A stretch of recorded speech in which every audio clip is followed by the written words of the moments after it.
welcome to the Media Zone. Ed and Dave here. Ed and Dave with you. Dave, as you recall, has been making occasional appearances on the Media Zone, but is assuming a more full-time role now. Yes.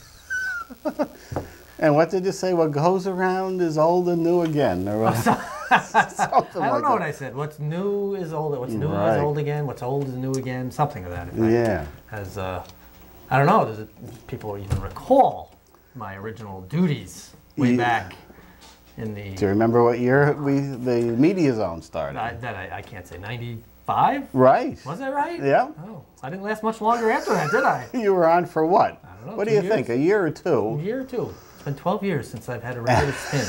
And then Michael came on for a long run, and the past few months or so, he's been pooping out. And I was going to point over his, he hadn't touched his prop closet over there in many a moon. So he's lost interest. Is that what you're saying? He's lost interest. How do you do it, Ed? In performing. Oh, I've been revigorated or invigorated. Revigorated? With, as we're going to see later on, we can do more and faster with computer editing now, which we just came into a year ago. Before that, as you know, on our email list, we've been using that web TV system, which is an archaic piece of machinery, but got us through all these years.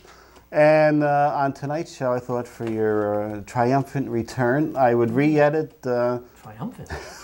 Because just this past 2 weeks ago was the day Psycho was released in 1960. So I said, hey, we did that Psycho 4 sketch in black and white from the Comedy Unchained series. Oh my God, that's what that's from? That's what that is. I barely remember that. That was a little bit we did on this black and white TV show.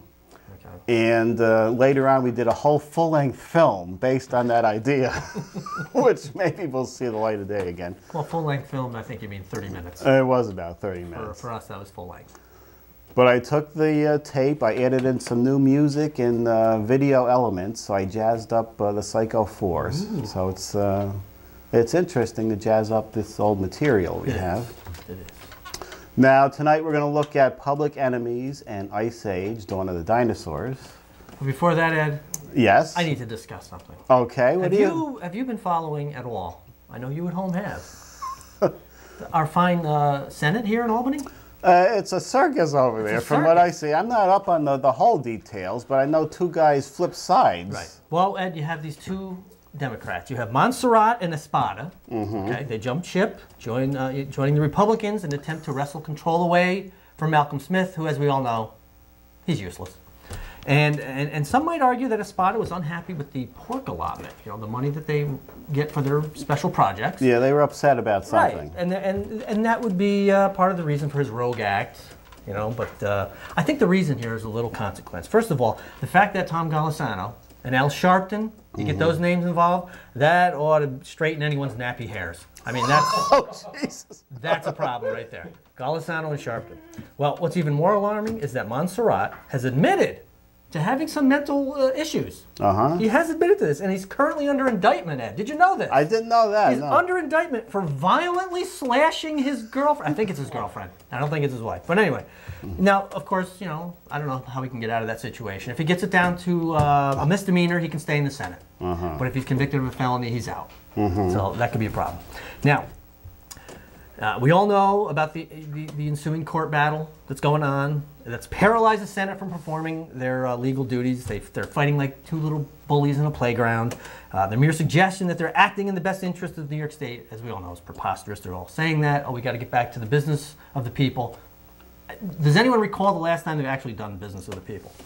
These statements made by Skelos and company that they want this resolved so they can once again get back to working for the people is a joke, simply because they've never been working for the people. This has always been about control, power, and the what's in it for me mentality, which is what these guys have, and that's the way it's been for decades. Now, Patterson comes out and feigns anger at Albany's dysfunction. Yeah, Patterson is about as useless as deodorant on Christina Aguilera. I mean... What? What? You're going to have to explain that reference. You haven't heard the statements about Christina Aguilera? No. She's a little sweaty. Is that what it is? Yeah, she's a little sweaty. Okay. She is not smelly, though. Well, I think she gets a little smelly when she sweats. Oh. So I don't think, deodorant really helps her much. No, that's too bad. But anyway, you have an as inept leader as you have in Patterson. You have to set the bar extremely low. Mm-hmm. And that can lead to disappointment, as we all know. This entire situation is a sham, it's ludicrous, it's pathetic. Now, Ed, as we sit here, simple housekeeping bills, non-ideological bills that don't require these people to actually fight and vote along party lines. They're just not getting passed. These are essential bills. They can't be passed because of this ridiculous stalemate. These have to do with bond issues and sales tax being collected and, Goofy Skelos, first of all, he wants to be the guy that's acknowledged as majority leader before any work commences, which is why the Democrats won't come back. It kind of makes sense. They're not in there, right? No. They're not coming. There's one guy sitting in there. Isn't that one of the turncoats? Yes, so it makes it 31-31. So no vote is going to get passed because of these clowns. Now, they did manage, of course, to meet and discuss their pay, and interestingly enough, that managed to get passed, so they're still getting paid. Don't know how that works, but they managed to do that. And remember, folks, we don't have a lieutenant governor. So the next one in line for lieutenant governor is the majority leader. So if it's Skelos, that's the next guy. And we all know, people say, lieutenant governor, who cares? Mm-hmm. Well, look what we got. Look what happened. Look what happened to us. But these guys won't work. They won't come into work in that beautiful building they work in, Ed. Yeah. That beautiful building. But I'll tell you, here's something. Uh-oh. Where I go every day, Ed. You might want to hold these pictures up. Okay. This is where I go to work every day. Can we zoom in on this, please? I have a feeling I have similar pictures I could bring in. There's where I go every day. You see down here, Ed? This is This is all water from rainstorms pouring into the floor. You see how the reflection off the windows, Ed? This is inside? This is inside. This isn't the porch or anything? No. Out here is the porch area. Okay. This is inside. I'm on the 5th floor. I'm on the top floor, okay? Yeah. I'm on what do you call that? The honeymoon suite? The whatever you want to call penthouse. it. The penthouse. This is where I work. This is the 5th floor? Yes. Okay. Water pouring in. It rained last night. Oops, I hope we don't have to wear our hazmat suits and scuba gear. Okay, Ed, next picture. Is that a refrigerator? What is the white thing? No, that's a file cabinet. So the files are probably soaking up the... Here's the next one right here. As you can see, these are the buckets holding all the water dripping from the ceiling. These are more buckets for drips, and this is a fan to help dry the carpeting. Those are recycling buckets, too. I'm sure all the recycling is getting sopped up there. Well, we try to keep them empty because we know they're going to be filled with water. This right here, this area here, is where I sit. That's your desk. This is my desk. Oh, that's bad. That's a mold hazard with that. It's an issue. Next picture, Ed. Okay. Here's a better shot. Oh. This is my work area covered up in case it rains. Here's the bucket filled with water. Oh, no. And this, of course, is just wet carpeting. That's your desk This there? is my desk. With wet... This is bad, Dave. You got to do something. Wait a minute. This is bad. The Senate won't come to work in that beautiful building. I come to work for this. Oh, God. Next picture. I only got a couple more here. I've been complaining about the temperature in my building. I'm going to say it's looking pretty good.